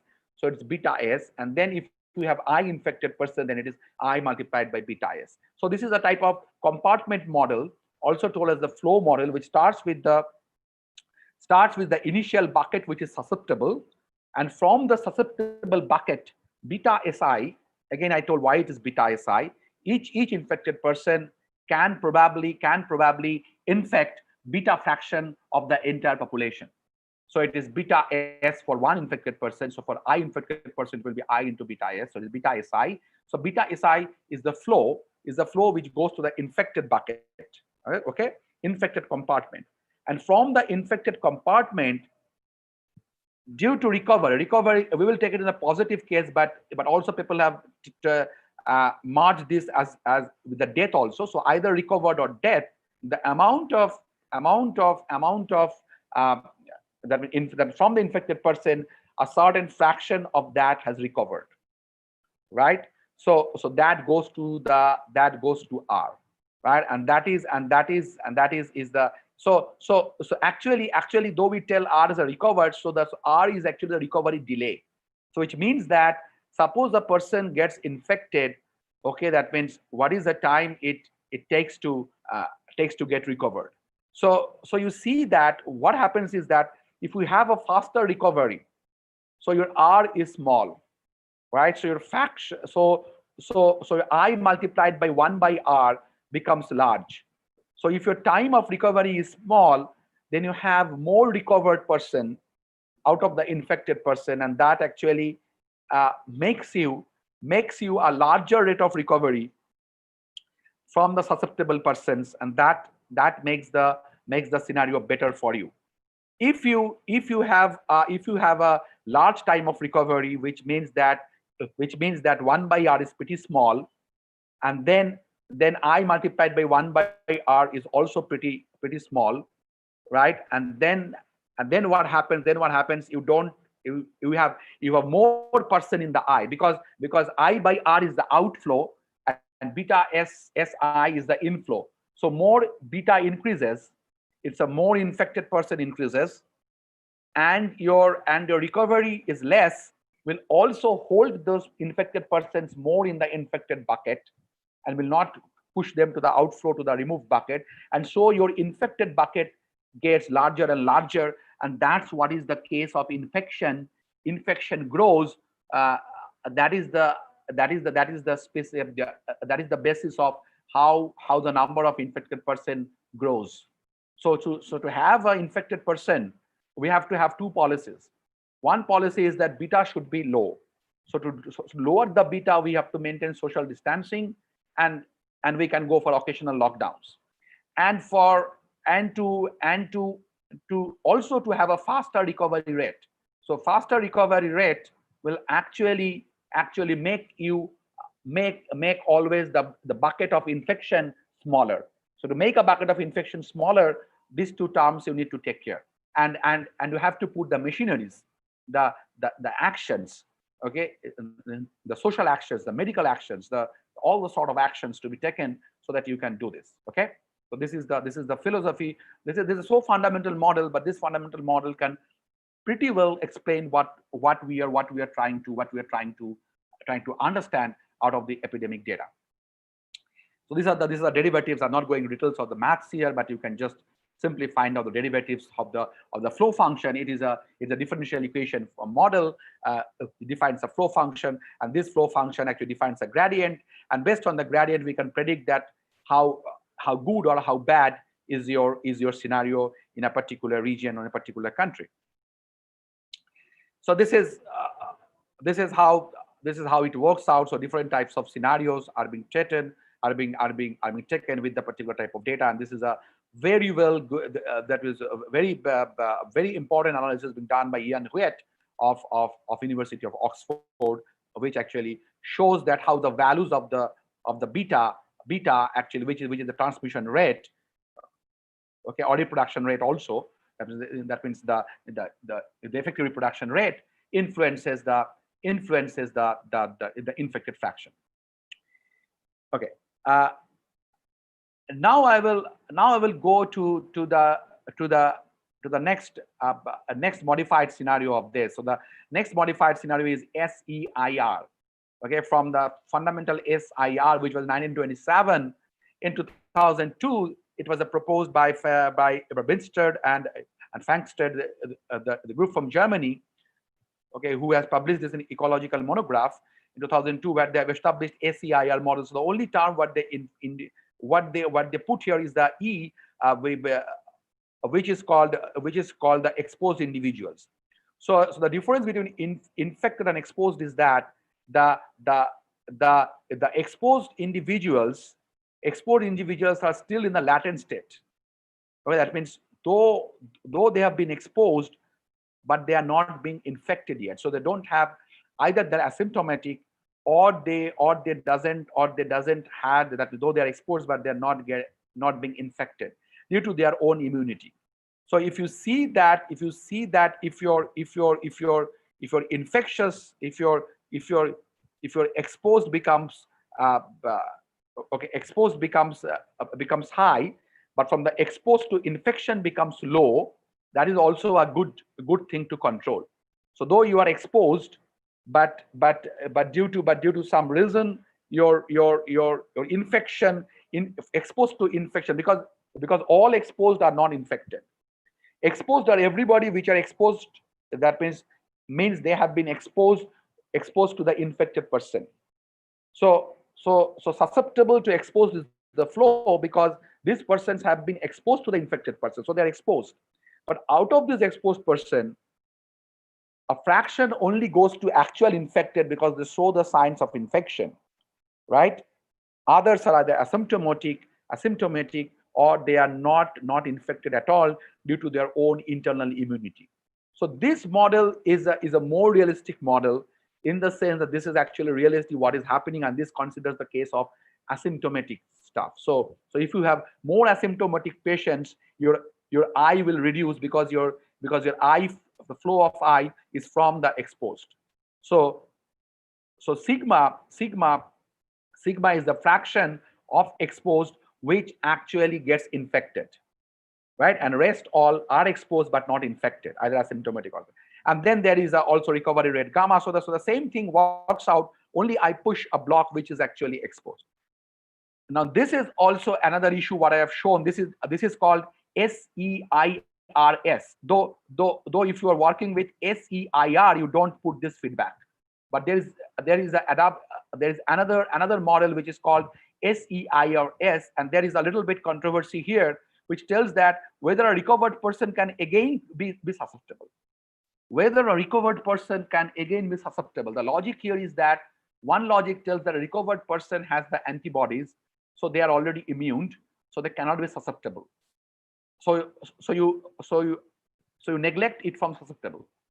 But there are also some reports. I don't know. I mean, I am not so well aware of the medical part of it, but there are some reports which tells that yes, a part of recovered, okay, that who have somehow managed to get recovery but can be again susceptible. So there may be a backward flow from recovered to susceptible, and that makes your scenario more complex, because you are now having an addition which you thought that recovered means you have actually subtracted it from your population. It's fine. That means, but you have an addition. A fraction of recovered can get added in the susceptible, right? And that's what makes it a bit precarious. If this is really okay, if this is really the scenario, this makes it a bit precarious. Okay. Right, fine. So now let's look into the other model, which is the latest model, which is being provided by an Italian scientist in 2020, this year, right? And he has told the model as Siddharthi model. Okay, SIDARTHE. Okay, each of these a little bit expand a bit. It has taken into consideration the diagonized, the ailing, the recognized, the threatening fraction, the healed fraction, and the extinct fraction. So it has taken a full levels, all the possible levels, what can be considered in this particular epidemic scenario. They have considered all the levels, and they have pretty well modeled this. The flow is, and this is a Italian group by Giordano and Bleccini, and they are pretty well modeled, and they published this in the latest Nature Medicines in, I think, in April May 2020. So they are pretty well actually defined the flow and how that means how these different levels in the epidemic scenario works in a combination in a state manner, okay, in a state flow cycle manner, right? So not I'm going much on this. So now, what I'm trying to tell you all is that what are the fundamental analysis we do with the data, and what are the vital parameters we extract from the data, and provided we can extract those parameters from the data, we can actually predict many of the things. Okay, like I don't know that, but these are the questions. So these are not my question. These are the questions you will find in the Johns Hopkins University website, which tells that these are the questions they're trying to answer using the epidemic data, what they have across the world, right? And these are the very questions, and these are some are world and some you can come down to very region based, right? So instead of Hubei, China, you can tell what happens in particular region in the countries, say in Maharashtra or in Kolkata or in Mumbai or in Pune, something like that. You can tell. So what are the effects of the release of this containment or breakdowns, right?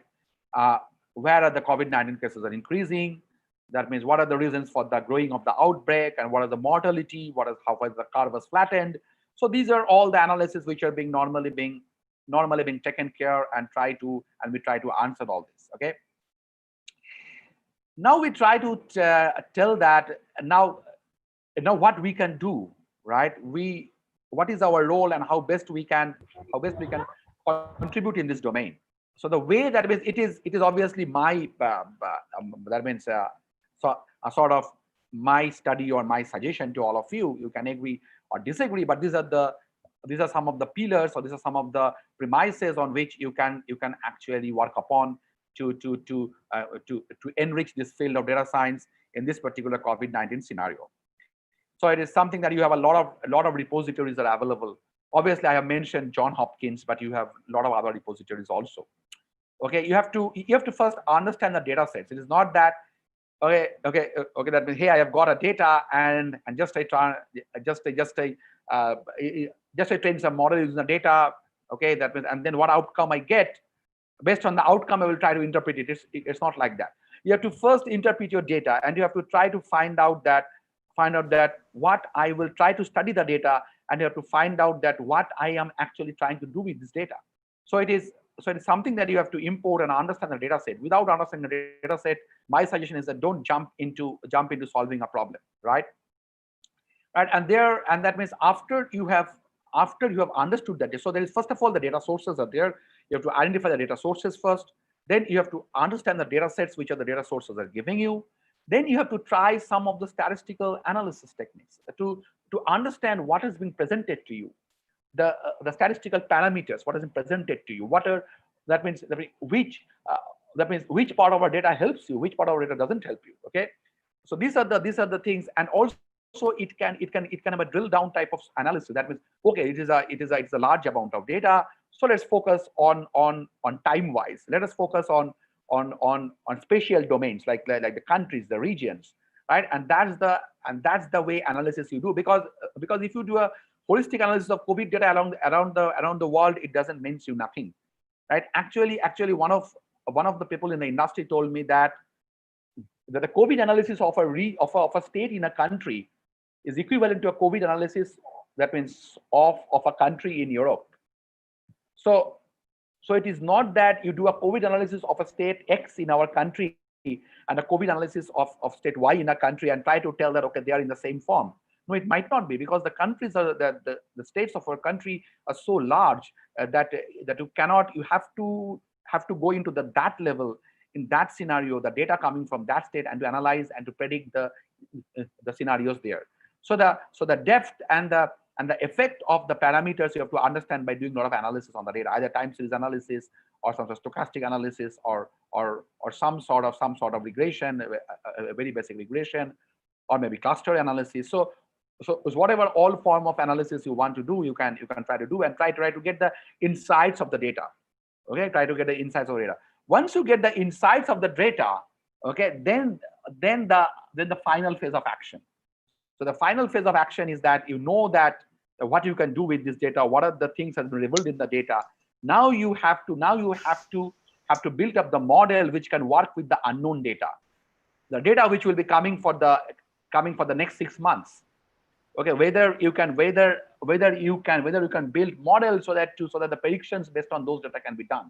And that's what is the full course, or what is the full approach of a data scientist should be in handling this type of epidemic data. Okay, COVID-19 data. Now I will go up pretty fast. So this is one of the various sectors you can work out. Okay, you can work out with the healthcare. That means these inferences, these models to obviously will be useful, right? When you try to develop useful model, it should serve a purpose. So the purpose may be healthcare. Okay, how to define the support system, how to manage the healthcare requirements, how to generate the supplies, right?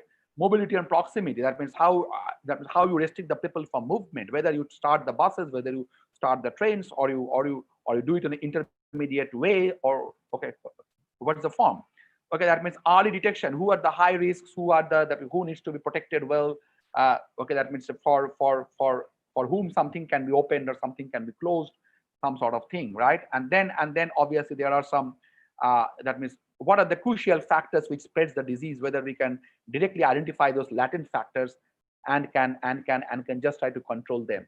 So these are a lot of these predictive analytics, prescriptive analytics, and contributing factors. I'm not going into the details of each of these, the limitations of the time, but these are very these are the outcomes which analytics can churn out, okay, out of this data. Okay, and obviously these are different types of stages what you have in your epidemic, right? Epidemic. So detection is stage, early response, intervention, and post-intervention. So these are the stages where you that post-intervention means, again, you have to build the capacity, and you have to roll out not many things to make the thing stable. So at which phase you are, and at which phase what actions you need to do, that means it obviously will be governed by the data coming from the epidemic models as well as the data which are coming from your population and the other region or temporal features. So last but not the least, obviously, Saptoshi has mentioned about CNN and the stuff. So there is other aspect of analytics also. That means one aspect is studying epidemic data, but other aspect is studying the health data. Okay, health data of this. So you will see that pretty good models are being now employed. Okay, that this is a predominant phenomenal work which is now being identified as COVID-net. Okay, which has been published in the Nature Medicine from a group of China. Okay, 2020, and they have published this COVID-net, and this is also used as a sort of first-hand detection. So COVID detection in terms of saliva test or swab test, what I tell, this takes a bit of time, but X-ray or the CT is a very small time you can do that, and if you have the analysis going on, you can detect whether this particular person has a potential to become a COVID, whether he has some patches of COVID, and then you can then you can shift him to some special ward, and then you can do the next step of procedure. So many of the countries are trying to have a fast detection procedure for the COVID patients, and this type of detection strategies are one of the and COVID-19 and COVID-net type of strategies are one of the very good examples of such. Okay, so this is also a work which has been discussed in the IEEE spectrum in this May, where they've told that means how well this image processing techniques based on deep learning can help you to detect the COVID. Okay. What I will try to tell you, this is our recent research work which has been done by our data science group, and we have got very good results. I'm not explaining what is the technique due to the confidentiality, as we didn't publish it yet, but we have got very good results where we have very well separated or we have classified accurately, very accurately, around 95% accuracy. We have classified the chest X-ray images of non-COVID patients and the COVID patients, and these are some of the results we have got, and these are very promising. Okay, we have taken a particular technique in deep learning, on the best of computer vision best approach, and we have got the result. And this has been done by one of our research scholars, senior research scholars in the lab, and a group of interns and some of the students of our department. And I hope that we'll communicate, and we will let you know that what are the progress in this direction. And so, as I told, there are immense research challenges are there. That means in the be it society, be it medical, be it day-to-day activities of the detecting the diagnosis of the patients, and a lot of, and it is an interdisciplinary nature. It's not only computer science. You require people from statistics, mathematics. You require people from instrumentation, electrical engineering, maybe physics, who will effectively develop the sensors, generate the data for you, and find, and based on the data. And obviously you will also need the doctors as well as the people from the who can understand the societal parameters well. Okay, sociology, maybe people from sociology can do a great help in this work. So this is a gamut of work you can do, and this is a complete interdisciplinary, and more researchers, students get in this. I think we can come up to a point where we can really face this pandemic with a very strong determination. Okay, because these outcomes will give you a lot of directions to handle the pandemic. Okay, in this particular scenario. So I'm not going into details, but this is a website, and Saptoshi is also very well into this particular activity. We have built a website which is a consortium of the researchers, not only in our university, students not only in our university, but from other reputed institutes of our country. And obviously this is managed by the data science team of our department. But a lot of the contributors are there who are very phenomenal persons in this. I will just show you. That means I will just do one click on that just to show you that what it is, and then I will quickly back to my Okay, fine. There is some, I think, link problem, link issue. So I'm not going into that, but this is a website. You can look into that, and you can a lot of studies has been reported in this particular website. Now, these are some of the works we are doing, not only on the COVID pandemic, but in general in the data science ICAC lab. So these are the activities we are doing, and obviously COVID-19 is now getting a very phenomenal impression on the various activities we are doing in the data science lab of our department, Textual School of Information Technology. We are doing the work in the computer vision. We are working in the domain of renewable analysis of renewable energy studies. We are doing a lot of in the text analytics, how to gather the sentiments and how to give predictions out of the sentiments. And then we are starting some new work in the domain of cybersecurity using machine learning and deep learning or AI in that sense to make our cyber systems better and more self-aware. So now we are going into a scenario where we try to have self-aware systems. So we're trying to make our cyber system self-aware, and that's one of the motivation. And also we are doing some new paradigm of computing, which is quantum computing. And in that new paradigm of computing, how we are trying to build up the problems, how we can solve the problems of machine learning or deep learning, and that is also our exploration. What the researchers of our lab are doing. And so these are the references of this particular pandemic data what I given, and these references I think will serve you very good to do a more detailed study on what I have spoken, and to understand the scenario bit, and also if you're interested, you can start on your own work.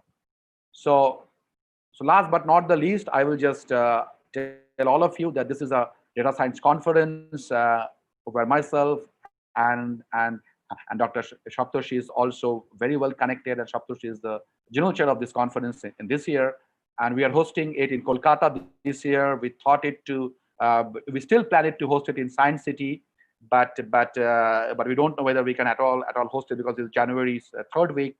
That if not, we will have a very good virtual conference. We're starting up. We have a very good strong people who are IEEE fellows or keynote speakers, and we have a very strong participations from industries of various industries like Intel, like Ericsson, like TCS, like IBM, okay, and a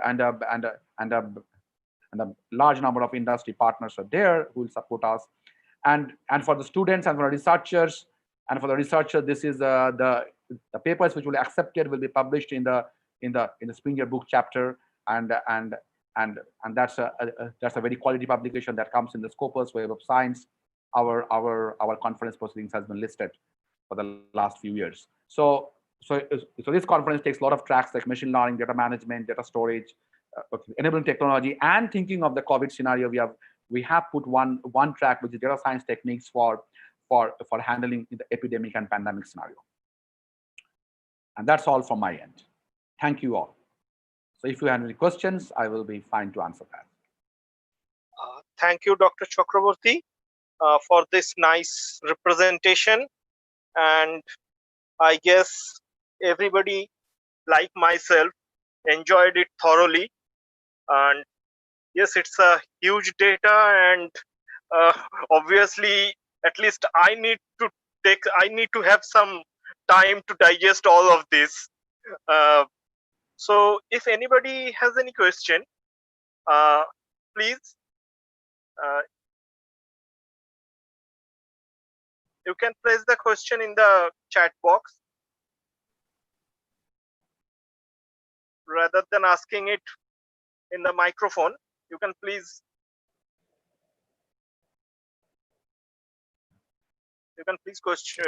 raise your question in the chat box. Some of the questions are already dropped in the chat box. Professor Noshkar, you can help, sir. Yeah, one can read out and I can just answer it. Read out. Sure, sir. Yes.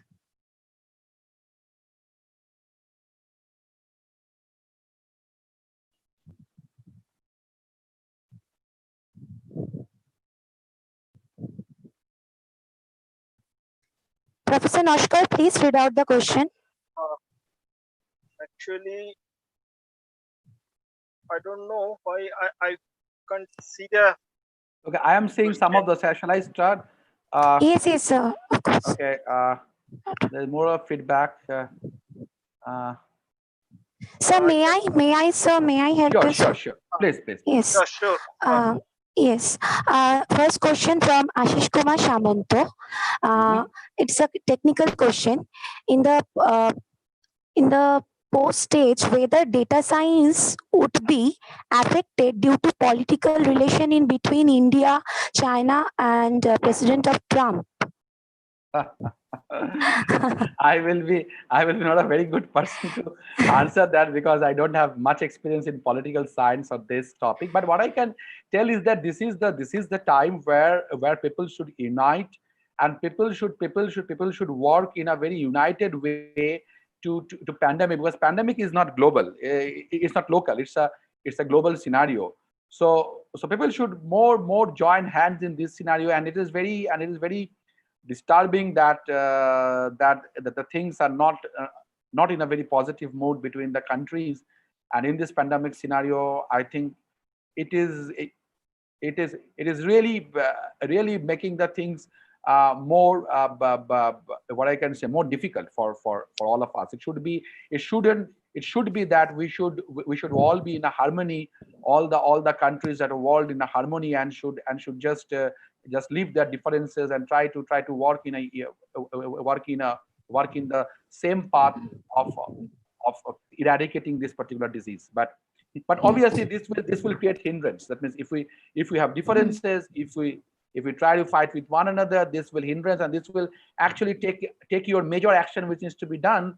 That without doing that, you will be doing some other action, and then the fallout may be a catastrophic. So that's not good, actually, in my sense, in my belief also. Okay, another question from him. Apart from data analyzing for decision making, whether data science provides the common people any sort of assistance socially in this pandemic situation? Yes. See the first scenario. I can tell that say that means whether we will start communicating the vehicles from one place to another places. Okay, whether we try to communicate only between the cities of a state, or we start interstate movements. So these are, see, that means the data science is more realistic, right? The issue is that you can create lot of hypothetical models, right? But unless these models and what the models will do, these models will govern what are the action items, and the action items will be influencing the society, right? Whether you start your communication, whether you start going to the offices, what is the amount of, and it going to other dimensions, like what are the amount of food storage our country needs now. Okay, what is the amount of subsidy that based on the economic perspective, and based on the population data, based on the infected data coming from the COVID. If we try to do an analysis, we will tell that what is the amount of financial support, the optimum financial support of different sectors required.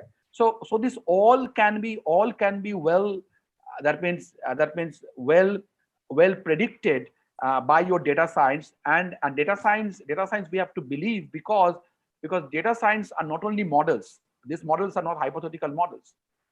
These models are built on a data, right? And obviously there will be some errors in the models, but if you are very that means if you can create the models pretty well, this will give pretty good results, and these good results will be defined as actions to the society. Right. So right. Another question was yes.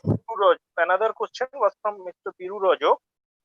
He asks that, is this possible to predict the date by which COVID-19 graph will be flattened by big data analysis? See the issue is that means it has been done pretty well for the countries where the rate of infections has dropped. Okay, and it worked pretty well. Okay, so they have actually so I will not tell very specifically that why it didn't happen in our country, but if we if we see the results of the countries which has actually effectively done the lockdown, so they had actually forcibly stopped the infection spreading, the transmission rate, okay, the beta or R, whatever we tell, right? So they control this particular beta factor, and they try to reduce the infection bucket with some way, and they try to increase the R, the recovery rate, with the medical support. And provided you do this for a long amount of time, right, your infection will actually die down to a very negligible rate. But then again, there is a factor, the amount of population which we are handling. So the amount of population is, if it is less, okay, that means though the factor is high, the actual quantity is low. So that actually goes into some countries. But in case of India, the problem is that whatever is your percentage, the factor is high, and that factor in terms of recovery and in terms of support to the infection people is still not and might not be adequate, and that's why the infection is still spreading. Okay, we cannot contain the infection because the number of persons who are infected is so high that containing those person itself in terms of lockdown in this is a big challenge. If we can do that, I think the curve will flatten. But there is no sort of prediction in that sense, because we don't have much handle of these particular parameters. Okay, we can take the parameters from one country and we can tell that, okay, based on that we can do, but it will not work because those parameters are actually they are actually based on the way the implementation has been done. And as implementation is different, okay, we cannot take the parameters values from there. We can do some sort of okay, very optimistic assumptions, but that might not work good. Thank you, sir. And there are several other questions. There is a question from Saptoshi. I will answer it. Saptoshi, yes. How do we measure the susceptible population? So normally the people take that as nobody. How do we measure the susceptible? Yeah, that means as nobody is immune. We take as nobody is immune. That means obviously within that, the immunity means immunity through the vaccine, or maybe immunity due to the internal ability of the person. But we make everybody susceptible because as no medicine has been invented, no vaccination has been done, so we take that everybody is susceptible in this case of COVID. So the entire population is susceptible. Entire population which is not yet infected. Entire population which is not yet infected comes under the susceptible category. So we do a lockdown for everybody. That's why we do a lockdown for everybody. It's not that, okay, you can go out and use it. Okay, yeah. Mr. Giridhar Maji asks that whether the COVID-related X-ray image data available for all to use. Yes, this is available. This is readily available, and we are working on the public domain data. But there's a little bit issue here also. So the thing is that means we are working with doctors. The issue here is that the baseline is different. Okay, and that's the thing which we're trying to solve out, right? So the baseline of a patient in China, the baseline of a patient in India, the baseline of a patient in Europe and the America is different. So the issue is that the data what we get from China, and we try to use that in our model and try to predict from India, might not work because the baseline is different, right? So the good way of developing a model is that if you try to develop a model of a country, it is better to try to gather the image of that country, and that is a bit rare. So if you try to, there are some data which is available from Spain, which is available from China, but you would try to search it around the world, or for the case of India, the data is scarce, right? And then what you can do, you can use some intelligent technique like adversarial network or transfer learning to work out. And these are some of the hints I can give you to generate the data or to train your model with a smaller number of data, and you can work on that way then. Yeah. Madam Shomita Chhel asks what are the key indicators to be considered for analyzing the end point of any epidemic or pandemic? End point. Okay, that's a good question. So when we come to the end point, it means that we are actually doing a sort of starting. That means starting the things once again in a new way, right? So obviously when that means you have to that means you have the recovery data, right? You may still have some infected data, right? You need to still work upon on that, but more importantly, you have to work on the that means on the effect of this recovery persons. Okay, that means in your society in a better way, because that will be now predominantly large in your data. Okay, because the pandemic continues, it will affect around 50 to 60% of the population, and that means and most of the country is doing now. So now your analytics will be more to actually support those particular persons, because you apprehend that that your pandemic scenario has ceased, and so you have to develop the activities to support the persons who are recovered, okay, or who has got that means that very affected in other ways, like your economically, like professionally, maybe academically, due to this pandemic. So those are your action items you have to start upon then. Dr. Okay, Konda, Professor Nashkar, we are running out of time, and sir, sorry, more fine. questions are there, No, but that I we agree. are. It should be some defined time. We should continue this. Actually, many of us Yes, have many sir. questions about this data science model, and we are so eager to know them about the use of data science on this COVID-19 pandemic. I Yeah, guess it is. this is a fantastic thing to actually study and start, and this is Absolutely, sir. so much there in now present there. Absolutely, sir. Yeah. Absolutely, sir. The topic itself is very relevant to this situation. Okay, please, Professor Noshkar, I request you to end the session as early as Please possible. connect with me in my mail if you have any questions. The participants can connect, can also, that means I am open to collaborations. As also told, we are open to collaborations. So fine to come up with any type of suggestions if you want. Okay. Though we are not able to run most of the things in the labs now, we are trying to do in the cloud and this. We all hope that labs will be open and more activities will start once the things are in a better shape. That's a good suggestion. That's a good suggestion. Okay, so whoever has any questions, please connect to Dr. Chakraborty in his personal email. But one request, especially to the students who are present here, please don't bother him with unnecessary questions, and those are not very academic, because he is a very busy person, and we don't want to make the bad use of his time.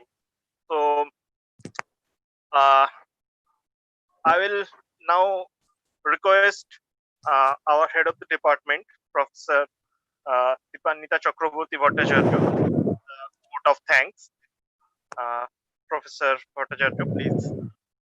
Thank you, Professor Nashkar. Really a great session, a great delivery of knowledge, very informative.